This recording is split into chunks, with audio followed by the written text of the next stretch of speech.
Man, we had a clash of the Titans last night. UFC 270 heavyweight bout for the belt, baby. Both belts. I mean, it was, you had the heavyweight champ, Francis Ngannou, had his regular belt. Then you had Ciryl Gane, or my Ciryl is gone, however you want to say that thing. But he had the interim belt. So you get this clash, right? Two former guys that trained together, very much knew each other, and on paper, stylistically, were very different, or at least we thought, because Ciryl, he was the more nimble fighter, typically fought in a pace and a style that was more similar to welterweights and lighter weight guys, just in terms of how, just in terms of his output and things like that, and just like I said, some of the just special moves. I mean, he had a spinning elbow off the clinch, like those type of things, or those are the type of things that Ciryl Gane would do or was known for. Whereas with Francis, we knew with him, he was a one-punch knockout artist. That was it. Nothing more, nothing less. But we did see him starting to take steps of evolution, right? In that second Stipe Miocic fight, see him just being a little bit more patient, calculated, defending the ground game and things like that.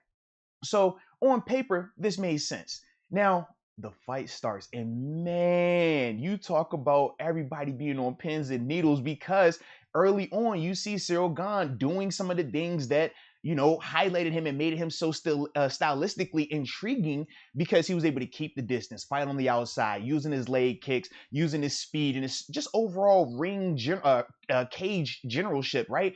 And I thought as a whole, he looked good early on in the fight, but it changed when Francis decided to implement his wrestling and grappling. Now, this is something that we have never seen with Francis, right? Never. But he's evolving. And with evolution, man, this guy continues to impress. Now, I know for the casual fans, they're looking and saying, well, man, it was kind of boring. They just wrestled the whole time. Francis holding him down on the ground. He's grabbing him in the clinch. They're spinning around, things like that.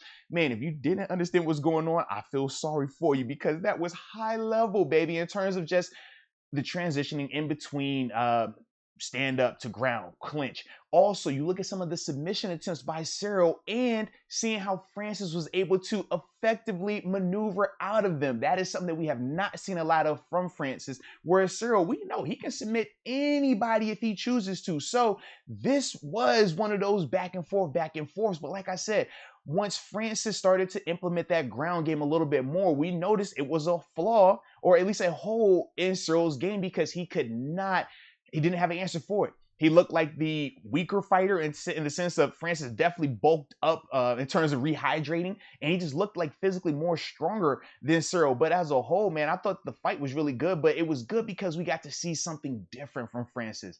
Not just the typical one-punch knockout, but that's what makes going forward that much more intriguing. Because backstory here, going into the fight, Francis and Dana White have been having a little bit of an issue, because Francis wants to fight for more money. This was the final fight of his UFC contract, and Dana, he's like, I don't have to pay you guys more than that. This is the model. This is how it works. Everybody fights for it.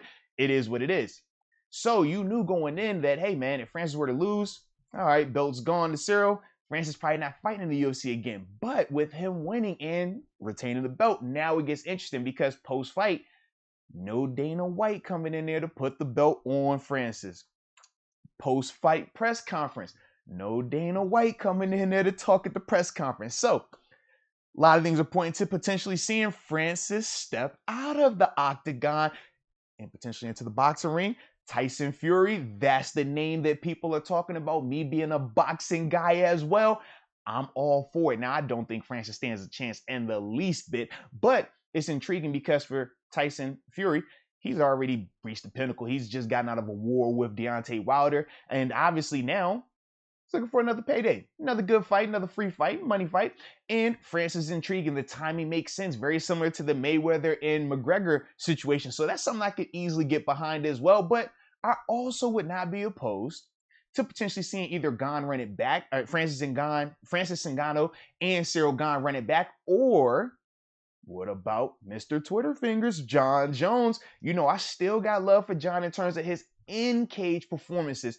And he was very active again last night, talking greasy like he does to both of the fighters at one point, talking about how this is the apex. Then, he's about to go up there and break more records. And then he said he might enjoy retirement. But then he just ended it with I'ma F both of them up. And I was like, you know what? That's the Jon Jones that I know, and that's the energy that I need. And hopefully, this will get Jon into the octagon with one of these guys, whether it's Francis, whether it's Ciryl. Shoot, even if it's Stipe, I don't care. I just want to see him fight at heavyweight. But as a whole, evolution of Francis, man, that cannot be overstated. That cannot be overstated. So let me know your thoughts on the fight last night between Francis and Ciryl.